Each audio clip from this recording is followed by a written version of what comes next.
Assalamualaikum warahmatullahi wabarakatuh. Perkenalkan, nama saya Faridita Nuraini dengan NIM 1213570. Saya akan mempresentasikan proposal penelitian saya yang berjudul Pengaruh Suhu dan Waktu Pengeringan terhadap Karakteristik Fisikokimia Teh Herbal Kulit Biji Kakao Theobroma cacaoa.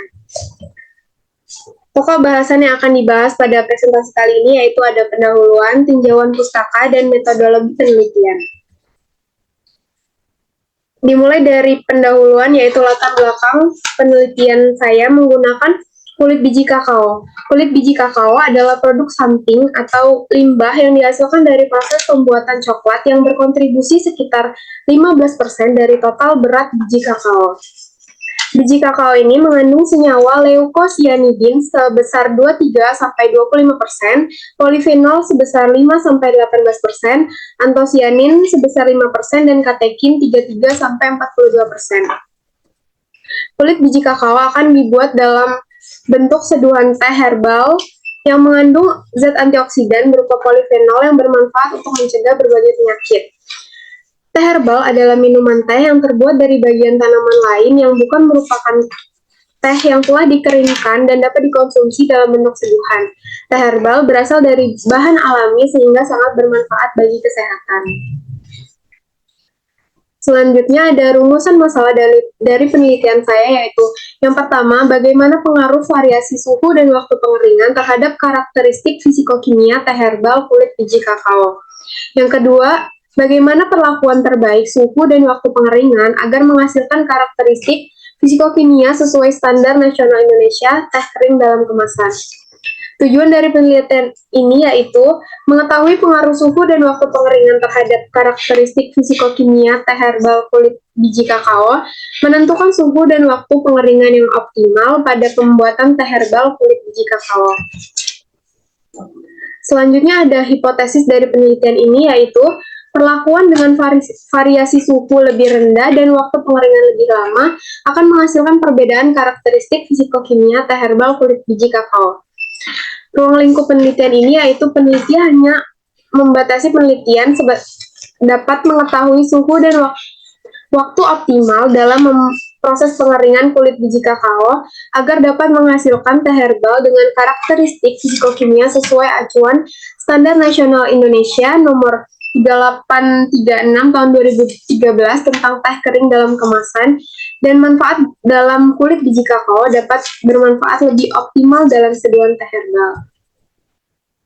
Pokok bahasan yang kedua yaitu ada tinjauan pustaka.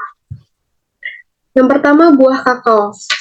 Buah kakao memiliki nama latin Theobroma cacaoa yang merupakan salah satu hasil perkebunan yang berperan dan berkontribusi dalam membantu perekonomian negara, terutama pengolahan dan hasil olahannya dapat menjadi sumber pendapatan dan lapangan kerja. Buah kakao merupakan salah satu buah hasil perkebunan yang mengandung antioksidan tinggi, juga tinggi serat bila dikonsumsi. Buah kakao banyak diolah menjadi produk coklat. Hingga saat ini, tanaman kakao hanya dimanfaatkan sebatas bijinya saja, sedangkan dalam proses pengolahan biji kakao menjadi coklat menghasilkan produk samping berupa limbah kulit biji kakao yang melimpah. Selanjutnya ada tinjauan pustaka kulit biji kakao. Kulit biji kakao merupakan produk samping atau limbah yang dihasilkan dari proses pembuatan coklat.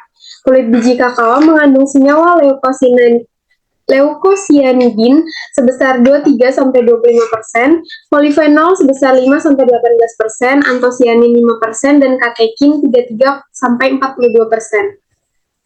Pada penelitian sebelumnya, kulit biji kakao mengandung senyawa antioksidan yang terbukti dapat menghambat pertumbuhan sel kanker dengan menghambat aliran sel pada fase pertumbuhan kedua yang efektif hingga 70%.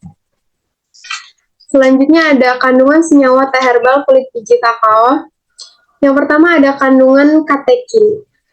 Katekin berfungsi mengatasi kanker dan tumor, mengurangi tekanan darah dan kadar gula dalam darah, mengurangi kadar kolesterol darah, dan membantu membunuh virus dan bakteri di dalam tubuh. Kandungan kedua yaitu polifenol. Polifenol berfungsi membasmi bakteri disentri, difteri, serta kolera. Terdapat juga senyawa flavonoid yang berperan dalam memperkokoh pembuluh darah dan mencegah terjadinya halitosis. Tinjauan pustaka yang selanjutnya yaitu mengenai teh herbal. Teh herbal adalah minuman teh yang terbuat dari bagian tanaman lain selain tanaman teh, yang dikeringkan dan dapat dikonsumsi dalam bentuk seduhan. Teh herbal dapat disajikan berbentuk kering yang kemudian diseduh seperti teh pada umumnya. Proses pengeringan dalam pembuatan teh herbal merupakan kunci keberhasilan dalam pembuatan teh herbal. Tinjauan pustaka mengenai syarat dan mutu teh. Parameter syarat mutu teh kering menurut Standar Nasional Indonesia nomor 38336 tahun 2013 tentang teh kering dalam kemasan yaitu kadar air maksimal sebesar 8%, kadar abu maksimal sebesar 8%, kadar serat kasar maksimal 16%, dan keadaan air seduhan warna tidak boleh sampai merah kecoklatan.